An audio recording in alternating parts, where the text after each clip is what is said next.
سلطان صلاح الدین ایوبی کے دور کے ایمان افروز واقعات۔ فخر المصری اور موبی منزل پر نہ بھی پہنچتے اور راستے میں پکڑے بھی جاتے تو کوئی فرق نہ پڑتا۔ سوڈانی لشکر میں ناجی اورش اور اس کے ساتھی جو زہر پھیلا چکے تھے وہ اثر کر گیا تھا۔ فاطمی خلافت کے وہ فوجی سربراہ جو برائے نام جرنیل اور دراصل حاکم بنے ہوئے تھے، سلطان صلاح الدین ایوبی کو ایک ناکام امیر اور بیکار حاکم ثابت کرنا چاہتے تھے۔ مسلمان حکمران حرم میں ان لڑکیوں کے اسیر ہو گئے تھے، حکومت کا کاروبار خود ساختہ افسر چلا رہے تھے، من مانی اور عیش و عشرت کر رہے تھے۔ وہ نہیں چاہتے تھے کہ صلاح الدین ایوبی جیسا کوئی مذہب پسند اور قوم پرست قائد قوم کو جگا دے اور حکمرانوں اور سلطانوں کو حرم کی جنت سے بہلا کر حقائق کی دنیا میں لے آئے۔ سلطان ایوبی کے پہلے مارکوں سے جو اس نے اپنے چاچا شیرکو کی قیادت میں لڑے تھے، یہ لوگ جان چکے تھے کہ اگر یہ شخص اقتدار میں آ گیا تو اسلامی سلطنت کو مذہب اور اخلاقیات کی پابندیوں میں جکڑ لے گا۔ لہٰذا انہوں نے ہر وہ داؤ کھیلا جو سلطان ایوبی کو چاروں شانے چت گرا سکتا تھا۔ انہوں نے در پردہ صلیبیوں سے تعاون کیا اور ان کے جاسوسوں اور تخریب کاروں کے لیے زمین ہموار کی اور اس کے راستے میں چٹانیں کھڑی کیں۔ اگر نور الدین زنگی نہ ہوتا تو آج نہ صلاح الدین ایوبی کا تاریخ میں نام ہوتا، نہ آج نقشے پر اتنے زیادہ اسلامی ممالک نظر آتے۔ نور الدین زنگی نے ذرا سے اشارے پر بھی سلطان ایوبی کو کمک اور مدد بھیجی۔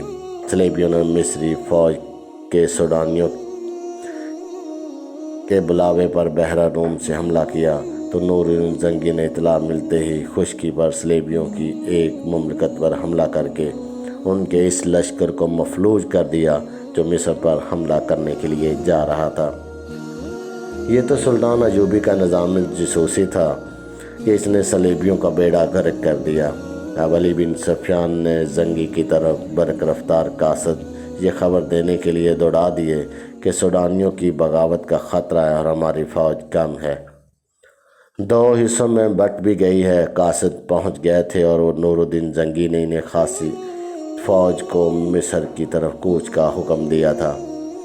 بعض مورخین نے اس فوج کی تعداد 2000 سوار پیادہ لکھی اور کچھ اس سے زیادہ بتاتے ہیں۔ بہرحال زنگی نے اپنی مشکلات اور ضروریات کی پرواہ نہ کرتے ہوئے سلطان ایوبی کی مشکلات اور ضروریات کو اہمیت اور اولویت دی، مگر اس کی فوج کو پہنچنے کے لیے بہت دن درکار تھے۔ مسلمان نام نہاد فوجی اور دیگر سرکردہ شخصیتوں نے دیکھا کہ مصر میں سلطان ایوبی کے خلاف بے اطمینانی اور بغاوت پھوٹ رہی ہے تو انہوں نے اسے ہوا دی۔ درپردہ سوڈانیوں کو اکسایا اور اپنے مخبروں کے ذریعے یہ بھی معلوم کر لیا کہ سوڈانیوں کے سالاروں کو مروا کر خفیہ طریقے سے دفن کر دیا گیا ہے۔ سوڈانی لشکر کے کم رتبے والے کماندار سالار بن گئے اور صلاح الدین ایوبی کی اس قلیل فوج پر حملہ کرنے کے منصوبے بنانے لگے جو مصر میں مقیم تھی۔ سلطان ایوبی کی آدھی فوج اور سلطان کی دارالحکومت سے غیر حاضری سے فائدہ اٹھانا چاہتے تھے۔ منصوبہ ایسا تھا کہ جس کے تحت 50,000 سوڈانی فوج سیاہ گھٹا کی طرح مصر کے آسمان سے اسلام کے چاند کو روپوش کرنے والی تھی۔ علی بن سفیان قاہرہ پہنچ گیا۔ وہ جن کے تعاقب میں گیا تھا ان کا اس سے آگے کوئی سراغ نہیں مل رہا تھا۔ اس نے اپنے ان جاسوسوں کو بلایا جو اس نے سوڈانی ہیڈ کوارٹر فوج میں چھوڑ رکھے تھے۔ ان میں سے ایک نے بتایا کہ گزشتہ ایک رات ایک اونٹ آیا تھا۔ اندھیرے میں جو کچھ نظر آ سکا 2 سوار تھے، ایک عورت اور ایک مرد۔ جاسوس نے یہ بھی بتایا کہ کون سی عمارت میں داخل ہوئے تھے۔ علی بن سفیان کو یہ اختیار حاصل تھا کہ وہ وہاں چھاپا مار سکتا تھا۔